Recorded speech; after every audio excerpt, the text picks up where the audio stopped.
Lawrence, nakasakay pa rin sa buka-buka habang Dad! nangunguha ng kangkong. Awa.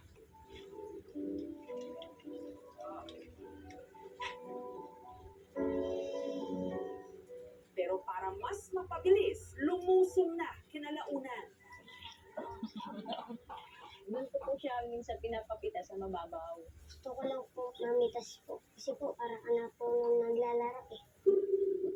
Pag po ako namimitas, marami pong chip po, pati po yung mga gagamba, makati po. Sumasakit po yung kuko ko pag po nagpipitas po ng kangkong. Kasi po yung dagta po pumapasok sa kuko.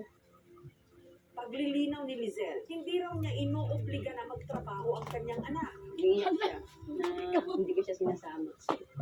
Hindi ko po. Yung daw sila mama. Kausa po ako nung nasama. Para po. Iyak po.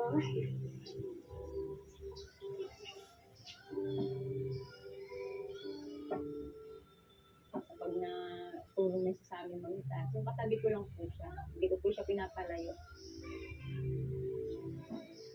Hindi nakapagtapos ng pag-aaral si Lizelle, kaya sa pagkakangkong niya binubuhay ang kanyang mga anak. 4 sa una niyang kinasama, isa naman sa bago niyang karelasyon. Ito lang po yung alam kong trabaho. 200 pesos ang kadalasang kita nila kada araw. Pero paano nga ba ito pagkakasyahin sa lumalaki nilang pamilya? Kaya ang pang-4 na anak ni Lizelle, Nasa ate ko, hindi ko po alam kung yung pagkain na bibigay sa kanila. may 15 bungkus ng